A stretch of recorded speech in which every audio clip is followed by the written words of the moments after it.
Welcome everybody back to Under the Surface. I'm so excited for our guest today. Liz is actually I would call you a really good friend of mine now. It's been a couple of years, like working together, catching up here and there. So Liz is like a master Enneagram coach. I had a Mm, session with Liz, was that last year? hmm But yeah, it blew my mind because I was not really like big on Enneagram until that session. And I was like, oh my gosh, this is so spot on. So I definitely am excited to talk more about hmm that expertise of yours, but also human design. Like you're a very skilled human design practitioner. And I know because I taught you through Embodied by Design. No, but also I've seen you give sessions. So I definitely want to talk about that and kind of what offerings you have going on. But Liz, I would love if you would introduce yourself to the audience, let them know who you are, where you are in the world, and sort of what got you here. I want to definitely ask you about your story, but just give them a little intro about who you are. Awesome. Well, Crystal, this is such a joy and pleasure just being with you. I'm so excited to be on this podcast. And I remember listening to your podcast before I signed up for EBD. And it just feels that was in late 2022. So how far we've come together and just what I've learned from human design from you. I can't thank you enough. It's been such a gift. So I'm Liz Newcomer. I'm podcasting in from New Orleans, Louisiana right now. This is where I was born and raised. I'm an Enneagram and human design coach, an actor turned coach. So I was an actor for a long time. I still am, but now I love focusing on the Enneagram and human design, and I really am excited about helping women who are navigating pivotal life moments, transitions, plot twists. I love Saturn returns women, so people who are going through when they're 27 and a half and 30 and they're navigating that big shift in their life. And then also breakups are a fan favorite of mine too, because I'm a type 4 on the Enneagram, a tragic romantic. I love love. My Saturn is in Libra. So relationships have always been important to me. And that's the work that I do in the world. I also have a theater company with my husband, and I have two sons. His name's Michael, and I have two sons, Valentine and Romeo. And they're also little actors too. And actually, last night, we'll talk about this later, but Valentine, he's an emotional generator, and he was having a meltdown. And then at the end of the night, we were talking, and he's like, what's my Enneagram type again? And I was like, you're a 6, which is what you are, Crystal. And he's like, and what does that mean? And I was like, it means you get scared sometimes. And he was like, can I read about it tomorrow? And he's 8 years old. And I'm just like, I just love that I'm teaching him this language. But that's just a little snapshot of who I am. Oh, I love that snapshot. I love the little story at the end. And I know that feeling, like my heart like wants to burst when someone will say like, "Oh no, I'm a Libra." And Coco will be like, "I'm a Libra." She's like Matt will be like, "What are we again? Manifestors?" I'm like, "No, no, you're generators. You're generators. I'm the manifester." Um Oh my God. Yeah. So I would love to hear a little bit about, you kind of touched on this, but like from actor to coach, Mm, like I want to mhm. hear about that sort of transition and also share with the audience your human design because I loved as you were talking about helping people navigate through these major transitions and sort of Mm. upheavals and all that. I was like, oh my gosh, how 3-5 of you. Yeah, so what's your human design? And then tell us about that transition for you, like from acting to coaching. Okay, so I'm a 3-5 sacral generator, and I have a defined head, ajna, and throat, root, and sacral. And so my whole middle section is open, which you have taught me how to love that, but it's been really challenging. Um, and then my incarnation cross is the right angle cross of the unexpected. So that, as I've learned more about that, it's all about helping people see the life lessons that they get in those pivotal moments, those turning points.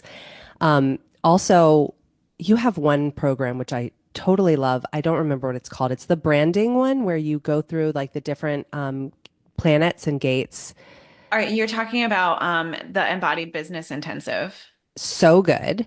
Yeah, I'm Um, so glad that you mentioned what a beautiful little plug, Liz, because that's actually one of the bonuses for early enrollment for EBD. it's So make sure you're on the so wait list, people. Um, yeah, that's so great that you just mentioned that because it's been a while since we put it out there, but I'm so glad you use it. I'm Yeah. obsessed with that. And some of the things in there, one is my Jupiter, which is sort of like expansion and abundance. My conscious Jupiter is in gate 18, which is the gate of correction and integrity, but also judgment and perfectionism. But I help my clients kind of figure out what is no longer working for you and how to get aligned. So that's been fun just to see how that shows up in my work. Um, Going from being an actor to being a coach, I think, there's a lot of things that coincide. And one is just this interest in like the human psyche and in what makes us work and how we think and feel and act and why we do what we do and what's really driving us. So when you're in acting school, I went to NYU, and it's almost like like acting class is like therapy. It's like group therapy because you have to sort of plumb the depths of your soul so that you can figure out, how does this character relate to me? How do they not relate to me? And then where do I find, like, how do I fill that gap? So, and then also just now that we're talking about the right angle cross of the unexpected, every story is about that pivotal moment, that turning point. I'm also going to plug another one of your, um, I think it was a freebie, but it's the hero's journey that you Embodied take. business mapping. Yeah, girl. Yeah, Like it's in the free community, everyone. it's Yeah. so good because it's the Yeah. hero's journey. And that Joseph Campbell, Hero with a Thousand Faces, was one of our required reading at NYU. I love how you bring that into the business world. And so it's like we're all on these journeys. So every character I've ever played falls into that. And then as I help my clients, they also, I can see it almost like a movie. One of my clients left me a voice message yesterday, and she's 26 years old. She lives in New York. She just got a promotion. She works for a theater company, and she's explaining the story of her at this steak dinner, and she didn't know she was going to get the promotion. And so like the guy is eating bread, and she's like, just spit it out. Like, are you firing me or what's going to happen? And she's like, I hope this is not annoying you that I'm leaving you this voice message. And I'm like, I see it like a movie in my head. Like, so there's just all these overlaps between acting and storytelling, and then also transformation and coaching. Um, I think why I loved acting to begin with is because I loved watching movies and I always wanted to be the main character in the story. And now How Leo my, of you. yeah, I know, I know. My new one-on-one coaching program, I renamed Main Character Era because I'm like, let's step Oh my into it. God, you're on fire. I can't wait to talk about your offers. They're so good. They're fun. Well, here's another So fun. thing. It's my Venus, my unconscious Venus, or is in or is it is no, my unconscious Libra is in gate 46, which is delight. Yes. And I have not been like, and I can the shadow of seriousness is what can like hold me back from expansion. So I'm like, let's be light. Let's have fun with this. Let's not, it doesn't have to be so serious. I know. And Um, delight is like the best feeling, so good. It's just It's so good. It's very like, yeah, that's very like childlike. Yeah. I love So that. Very main cool. character era. So my transition happened. I was in New York. I was about to be 30. I got dropped by my agents. I was not in a relationship. I got broken up with by this guy who was, I don't even need to talk about him. He wasn't worth it. And I went to an Enneagram workshop, and I found out that I was an Enneagram type 4, and everything made sense. All of my habits that I couldn't figure out, why do I keep doing this? Like, I know it's not working for me. I know it's keeping me stuck, but I can't figure out how to change it. And so I would just criticize myself for it, but not have the space to make a different choice, to feel empowered to try something else. I thought it was like, this is just who I am. I guess I'm always going to be this way. So the Enneagram, I fell in love with it. I got certified immediately. And then I was like, okay, I want to be a coach, but I was afraid of being a life coach. This was in 2012. And it was also sort of early on in Instagram, but I was afraid of being seen. So I I actually ended up getting a teaching job, teaching acting at my former high school in New Orleans. I had just gotten engaged. So Michael and I moved back, and I didn't really coach for almost 10 years or like 8 years. I wanted to, and I used the Enneagram in different ways. And then in 2020, someone was listening to my friend's podcast, my first client, and she reached out and she's like, will you coach me? And she was 27. She had just had a bad breakup. And I'm like, girl, yes. And she was a manifester and a type 6. And she told all of her friends, and my whole coaching business, I am grateful to her and her manifestor energy for just like, I always think of manifestors as like having a dandelion, and like when they use their inform strategy and they like blow that dandelion into the wind, and all of the ways that it like creates new initiations for people is I amazing. That's love what that visual. you've done that for me for sure. So yeah, that's what started my coaching journey in I 2020. love that. Well, I love that because it was so organic. It was. And there it was unexpected. And Yeah. whenever I try to force things and make things happen, and you've helped me understand this as a generator, I'm trying to initiate. And whenever I do, it doesn't work. And when I respond, that's when or I just do what's lighting me up. That is when things start to flow. So that's been a huge aha, thanks to your I work. love that. Oh my God. I love that. So to bring that up, like how did you find human design and like what made you want to actually like get serious about learning human design? I think I heard a, I think I heard about human design in a To Be Magnetic podcast, or I was doing Me too. I was doing That's so funny. Lacey's work, and she Same. mentioned it, and I was like, wait a minute, human design feels like it's really similar to the Enneagram, and like how are they the same and how are they different? And there was another woman who was in this coaching program with me, and she specialized in human design, so we did an exchange. And she mainly was focusing on my centers, and I couldn't really grasp it. I was like, okay, this is interesting. It's a lot, it's overwhelming. And I know that when I give readings, I know my clients can feel like, and I'm like, look, this is just the beginning. It's like it'll continue to deepen and you'll make sense of it over time. Well, and you'll listen to the recording like 25 times, you Yeah, know? I yeah, have yeah, clients message me years later, like, hey, I was just listening to the recording from our session. I'm like, from 2021? yeah, Because yeah, there's like always another layer. Yeah. yeah. Sorry, keep going, keep going. No, no, no, exactly. I just did a podcast yesterday and I was talking about my first astrological reading, which was when I was 28 years old.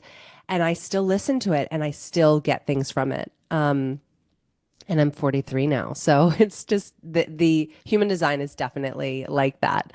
Um, so I was thinking, okay, that's interesting. And then it was in 2022 where I just found Caitlin, who took your EBD program.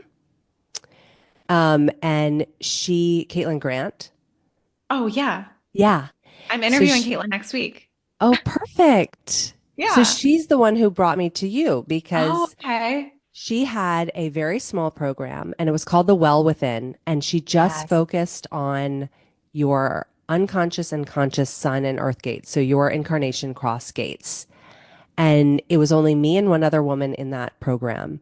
But I loved it. And I was like, okay, now this is like, it's in my body. I'm starting to understand. I had a lot of time to just look at those four placements. And I was like, how do I learn more? And she was like, you have to, like, Crystal is the best. She's got a certification program. You have to do it. This is late 2022. I signed up for, I think there was like some free things that you were doing right around that time. I got on the wait list And I started working with you in 2023. And, um, the rest is history. We're about to talk about it, but yeah. Yeah. Oh my God. I love that. I have to thank Kate again. I think I knew that, but I forgot that that's how you came to EBD. Mm. So yeah, so I guess like, first of all, I feel like I actually don't know. I unfollowed all human design people years ago just Mm. because like Hmm. my open head and G center and I'm just like I Yeah. couldn't stay in my own lane. Yeah. But I do know that a lot of people have like training programs and things out there. So I guess Mm. like because I feel like the people who go through EBD are almost like um they're like fans, Right. Right. you know? But Hmm. I also know that it's like it's different. It's unique. So I guess like what do you feel like was really the pull for you to join EBD specifically when it comes to learning more about human design? Well, I had looked into Jenna Zoe's program actually beforehand, and I don't know why. There just was something that was never like it was never landing for me. And I even had her. She's got a great app, but I I guess I wanted that. I care about that one-on-one connection, and that's what works best for me in programs is having a relationship with the person who is leading it. And I still remember going to your website and all of your beautiful pictures that you took in Hawaii. There was just something about your energy like came off the screen at me. And I was just like, and then I listened to your podcast and then because, Caitlin had given me that recommendation, and then when I signed up, it just felt like you were speaking directly to me and you were talking about like the type of coach and you're this type of person. And it was like, as I'm reading it, I'm like, yes, that is who I am.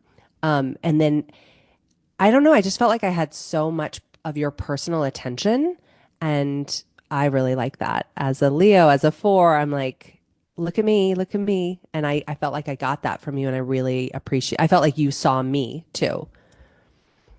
So, Yeah, I do love that. I love like having a relationship with everyone. I love that you said that too, because I do think that it's something that, as you scale your business, it's like, how do we maintain that mm, scale, mm-hmm, mm-hmm, mm-hmm, But it is like, I feel like that is really what helps the embodiment piece too, is like when you are able to have that mirror mm-hmm. reflect back to you, like, oh yeah, well, what you just said to me is like this channel.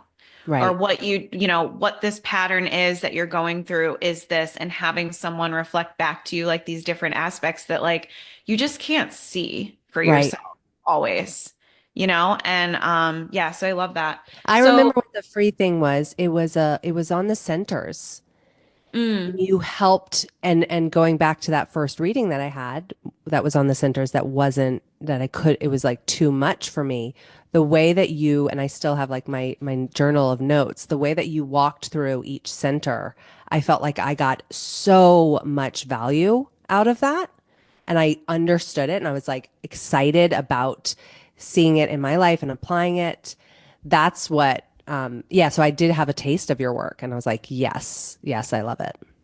okay, yeah, no, I love that too. And that kind of brings me to my next point, which is that there's definitely like this shift happening with AI, I think, where, Mm. we're realizing like that people are not going to pay for information anymore. Mm-hmm. You know, Mm-hmm. it's like, and what I love that you just said that, one of your favorite parts of the program is actually like the human attention, Mm-hmm. because that's essentially what we're all going to be paying for now Right, right. is, that actual human interaction, the human experience, the attention, the energy. Like these are Mm-hmm. things that we cannot get from AI. And so it has me thinking a lot about like different offerings and things like that. And when I think about, human design, it's like it gives us this opportunity to interact and to connect on a much deeper Mm. level. So I wanted to just like kind of open up the conversation about that and maybe lead into like what you actually offer now and like Mm. how you weave these different tools into your work to provide that experience that's like you can't get anywhere Right. else. You know what Right. I mean? So Hmm. like how has EBD really helped you to do that? Like really kind of differentiate yourself and your offers and like what you're doing in the world to make it unique. Mm. I feel like I have so many things to say with what you just brought up. So we'll see where this goes. Um, One thing I want to say when I was in EBD is I feel like you were really good at helping each of us see how, and you talked about it a lot in your lessons where you were like, I want you to use this in your way. I want you to speak about it in your way. Almost like when you're in English class and you're taught to write, not just like mirror the, do a synopsis, but like actually, how do you see this? Like, what's your perspective? And you helped me see some of my strengths of like the dandelion example, right? Like that I could take this analogy or this like poetic view of an aspect of your human design and like how have it land for you. I always think of like the spleen. I always think of people with splenic authority. Horton hears a who. Like that's so I have all these I ways love that all of yours. Yeah, I love you have so many of them. which wouldn't even like I wouldn't have thought that that was a strength or a gift. And yet I can tell that now when I do the readings, those are the moments that people that land for people that stick out. And you helped me see that. Also, when in our one-on-one session that I got from, I think I signed up and I paid in full or something, and I got that one-on-one time with you, and I still remember you said, "You're not here to explain concepts to people," and I was like, "Ah, thank God!" I Like, remember that moment, the relief that you felt. oh my Yeah. God, I still, and because AI is really good at explaining concepts to people. And Yeah. I'm not actually. And the pressure I've put on myself to do that is has gotten me stuck for a long time in my business. And so you gave me that permission. So how I've taken all of that into my work, one thing I distinguish the Enneagram and human design. So the Enneagram is really about your personality and your habits. So it's like what you learned to do in order to survive and thrive, like how you think and feel and act based on a lot of nurture. And so all of those patterns and those habits are deeply ingrained, but there's an opportunity for growth and a journey, and you can change those habits or understand them and have compassion. How I see human design is like who you were born to be and how you flow with your energy. I've always been obsessed with flow and the flow state and what's keeping me blocked and what's keeping me stuck. And so it's a slightly different, like the strategy of to respond is different than as a four. I focus on what's missing and then I need to focus on what's present.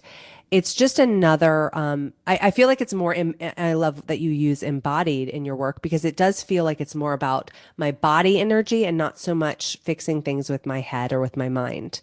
So with my clients, I was wanting to use human design and I was wanting to talk about things that were not just thought work or patterns, and I wanted to give them like actual tangible, like how do you get into the flow, and like what is standing in your way of how you're just designed to be. And the other thing is that I also have an open G center, is that I kept trying to do it other people's way, and being a 3/5 is not going to work. But learning it helped me kind of figure out what is my flow, and then I have the language to own that. So I help my clients with that as well. Um, what else did you ask? I feel like that does that. Yeah, so as far as like taking all of that and crafting your offers Mm, or, making different decisions about like maybe how you're marketing or whatever, like mm, how do you feel like this knowledge of just not just your own human design, but human design as a system, like helps you to like do these things for yourself in a way that really like differentiates you, like helps you to Mm. stand out, you know? Mm-hmm. Whenever I actually use human design, especially like with to respond, and you and I were just talking about my new offer, which is called Clarity Code. One of the things that I haven't done enough of is sort of poll my audience and give me something to respond to. So I did. I had 5 different names for this offer that I was excited about. And then I polled my audience, and it was so fun to see that their response. And they were all like, clarity code, that's what it is. And I'm like, yes. So, in terms of like when the energy is flowing and when it isn't, when I use that strategy and I use my authority, it really does help me find my people. And like now more people are finding my work when I'm in that zone instead of what I think I'm supposed to do, which is like the conditioning, and figure it all in my brain and all of that. So everything from content creation, from how I create my offers, as I think we were speaking about maybe before, but like using that delight in my unconscious Jupiter to infuse that fun and that lightness. Whenever I actually apply it, it's almost like it's just like a magic tincture. It just infuses that special edge that is different from AI that AI can't do. Yeah, so with I and then helping my clients, I'm thinking about I want to give like a specific example. I was just thinking about my projector clients. Actually, that's something that I learned in EBD too with you is how to speak to my different clients and what they need that's different. And so I know my manifestors. I just need to give them the platform so they can speak. And that's what happens. And then I know that my generator, and I can ask my manifestors open-ended questions and they don't need, they can go from there. Whereas my generators, if I ask them an open question and they go blank, I'm like, oh, I know that they need a yes, no. And so helping them make decisions, which is, I would say most of life coaching is like helping your client make the decision that's aligned and authentic for them, which is right in your authority. That's been huge. That's been a game changer. Yeah. Do you feel like it helps? Because I know for me, like it helps me be way more efficient. Like what I can get done in 90 minutes is astounding because I can go past all of the figuring out what the blocks are Mm, and all of that because I can see them and basically the questions that I'm asking are confirming them, you know? Like I hmm. feel like it's like more efficient. Do you have that experience too? When I'm applying it, yes. But Mhm. as the generator, whereas I want to say yes to everything, it's it's easy for me to get distracted. Mm, So I have to, that is a practice that I have to keep remembering if I just come back to the simple yes, no, and also trust when the energy is flowing and I am lit up and excited about that and like ride that wave. yeah. But I can, it's still like I always think of Canva because I can, but now I can feel it in my body. Like when I'm hitting that, this is no longer working for me. I'm not being lit up by this. Now I know why. And I know what I've done in the past is overrode that feeling and just, Yeah. and that's when you drain that generator battery. And now I know like this is not going to help. Oh, I know I was in your or I was doing your mastermind when I was putting this work into practice. And I remember I was having that experience that one day where I was like trying to do content creation or working on Canva and I just was like in the mud like a car just like running the engine in the mud. And Michael, my husband, was like, why don't you like step away? And normally my brain would be like, but this is what I'm supposed to do in order to get blah, blah, blah. And I was like, oh no, wait, I need to find the flow. I need like what's going to light me up. And I thought, where I really want to be, I just want to walk around the French Quarter. I need some fresh inspiration, fresh energy. I got dressed in a cute outfit. I went to the French Quarter. It was a gorgeous day. And I'm doing like a little reel. And this girl walks by me and she's like, "You look so cute." And I was like, "Ah." And it just was that it was like polishing my aura. My aura, I was like, "Ah, she's back. She's back." And then I Yeah, shared that reel and it people loved it because I was in that zone. Whereas had I created from my mind a reel at home, I know it wouldn't have had the same impact. totally. Well, and that's like where all the magic happens. And it's like, how willing are you to allow that? Yeah. How Yeah. willing are you to allow that to be enough and to create the rules in your mind? Like you're always going to have Mm. rules in your mind, but like how willing are you to rewrite the rules to support that being enough? Yeah. Yeah. That's the game up Totally. here, you know? Yes. So I Yes. love that example. I love that story. So let's talk about your offers now. So like what does your business look like now as far as like what's your ecosystem? What do you offer people? How do you incorporate not just human design, but the Enneagram into your offers? Mm. I'll start with my biggest sort of at the top of my ecosystem is my one-on-one coaching. And that's my main character era. It's 6 months of 22 sessions coaching. I start by figuring out their Enneagram type and then also their human design. And then, as I mentioned earlier, I am usually working with women who are 25 to 32, or if they're older, going through a divorce or going through a breakup, but it is this pivotal life-changing moment where they usually need clarity and just help with trusting themselves again, which is why I love the Enneagram and human design because it gives you the map that's sort of like outside of yourself that you can look at and then you can point to, as a generator, when I feel satisfied, like I am in that's when I'm using my energy correctly. If I'm frustrated, that is my signpost that something is off and that's not a problem. But now I know, what do you look at? Like, what am I not responding to? What am I forcing? So I weave all of that into my coaching. And then this new offer that I have, which is sort of a mini offer in to taste my work, but you don't even have to do the full one-on-one coaching. It's a 3 session offer called Clarity Code. The first session, we figure out your Enneagram type. The second session, I do a human design reading, and the third session is an integration. So you're stuck, wherever you're stuck in that moment, I show you how that's showing up for you specifically and give you some tools.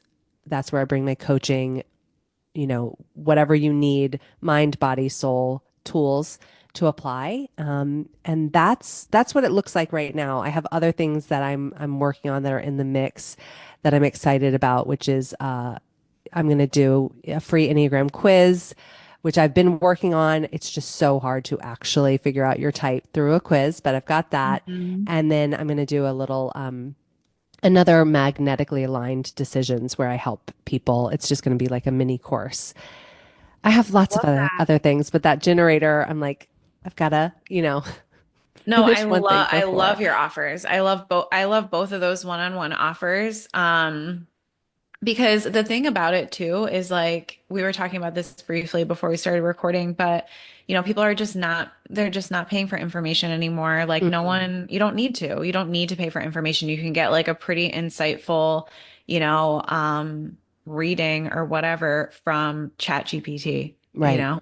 right. And it's like, but what people need in order to actually move is Mm, energy, mm-hmm, right? mm-hmm, Like you don't need mm-hmm, information to make a mm-hmm, move, you need mm-hmm, energy to make a mm-hmm, move. mm-hmm. So it's like that's where these relationships and the integration and like everything that you're offering through your work is actually helping people to move, like take the information and do something with it, Right, and that's what I love about it.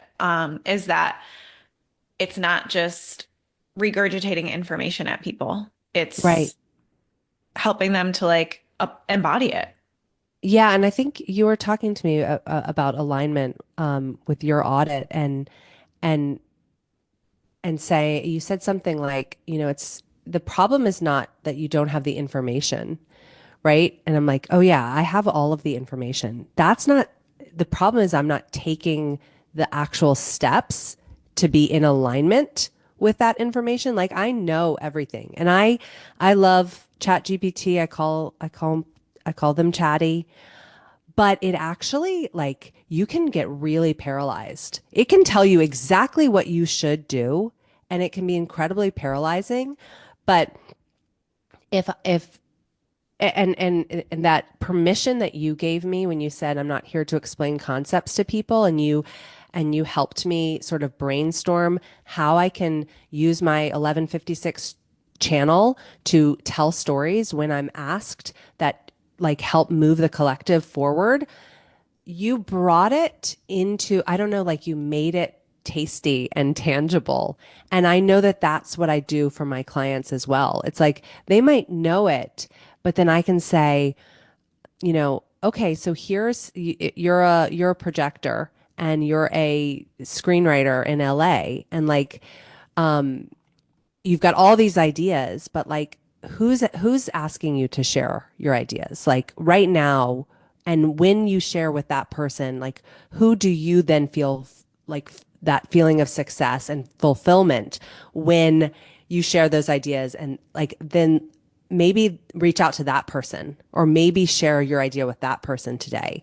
And so I can kind of take it into the real life it's manageable, it's bite size, it's a step as opposed to just like you should be sharing your wisdom with the people who, right? Who, Yeah. yeah, you get it.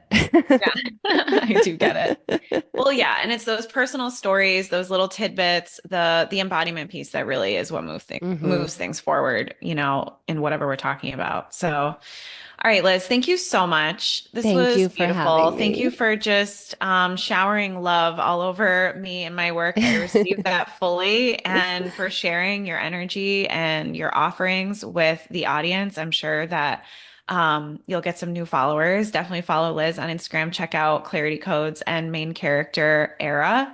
Hmm. Um, Anything else that you want to leave our audience with today before we wrap for the weekend? I would just say that EBD, that you get so much personally, right? I wouldn't even have needed to use this in my work to have it be such a worthy investment. Um, And yet, I love all of the ways that you have woven in how you can apply this to business. So, whatever your business is, um, and the relationships in your life, it really has helped me understand my husband, who's that 5-1, and he gets projected on all the time with his work. And then with my kids, who are both generators, but one is the emotional generator, and understanding how to support him when he's the only one with that defined emotional solar plexus in the family. So it's helped me personally, in business, and with my relationships. And I'm incredibly grateful. So thank you. Thank you. That's really beautiful to know. It makes my heart swell. So thank you. All right, Liz, thank you. Thank you to all the listeners. Please, share, review, rate, all of the things that will help to just boost the show. I appreciate you. And I'll be back next time.